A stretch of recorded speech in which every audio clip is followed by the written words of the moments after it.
এগুলো এখন শিরকি আকীদা আমাদের সমাজে চলছে। আবার একটা কি কথার মধ্যে শিরক চলছে। কথা আমরা বলছি আমরাই সমস্ত ক্ষমতার অধিকারী, বলছে কি না? এরকম কথা শোনা যায় না? আর তাবারাকাল্লাযী বিয়াদিহিল মুলক মানে কি?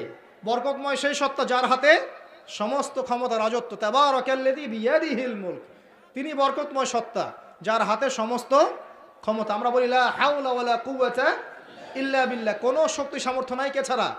আল্লাহ ছাড়া। আর আমরা এদিকে বলছি সমস্ত ক্ষমতা আমাদের হাতে। এটা কি শিরক হচ্ছে না? শিরক হচ্ছে। আমরা বলি অনেক সময় বলে ফেলি, ভাই কেমন আছেন? হ্যাঁ ভাই আপনার দোয়ায় ভালো আছে।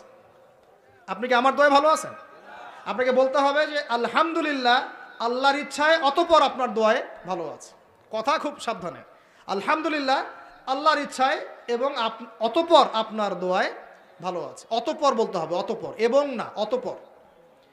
বলছে মা কেমন আছে? ভালো আছে, ডাক্তার ভালো ছিল, না হলে মাকে বাঁচানো যেত না, ব্যাস শিরক হয়ে গেল। বলছে নৌকাটা ডুবে যাচ্ছিল, মাঝি ভালো ছিল, না হলে নৌকা ডুবে যাইত। ড্রাইভারটা ভালো ছিল, না হলে রাস্তায় নির্ঘাত অ্যাক্সিডেন্ট হইতো। এইটা কথা আমরা চলতে ফিরতে শিরক করতেছি। এই যে মেয়ে ছেলেরা বল তোমাকে ছাড়া বাঁচবো না, বাঁচিয়েন না, বেঁচে থাকে কি হবে আপনার? যদি একটা মেয়ের জন্য জীবন দিয়ে দেন, তাহলে আল্লাহর জমিনে আপনি আল্লাহর জন্য কি করবেন? তো এই যে অনেক গানও আছে দেখবেন, অনেক গানের লিরিক্সগুলো, ম্যাক্সিমাম গানের লিরিক্সের মধ্যে দেখবেন শিরকি কথা আছে। খেয়াল করে দেখবেন, ম্যাক্সিমাম গানের লিরিক্সের মধ্যে শিরকি কথা আছে। হ্যাঁ, এই চাঁদ তোমাকে দিয়ে দিলাম, চাঁদ তোর বাপের।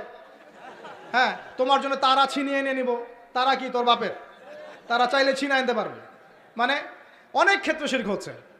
অনেকে দেখা যায় তোমার জন্যে মরতে পারি, এরকম কথা। আমি আসলে গানের লিরিক্স এখন বলতে পারবো না, কারণ এগুলো অনেক আগের কথা। যে জীবনে হয়তো যখন অনেক ছোট ছিলাম তখন হয়তো গান টান কানে আসতো আর কি, তো ওই লিরিক্সটা এখন মনে নাই। কিন্তু আপনারা একটু খেয়াল করে দেখবেন, অনেক গানের লিরিক্স আছে এগুলো কিন্তু শিরকি কথা, আল্লাহর সাথে দ্রোহিতা হচ্ছে কি না?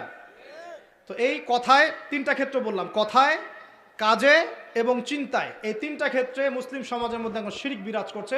এটা আমাদের উম্মতের সবচেয়ে বড় সমস্যা।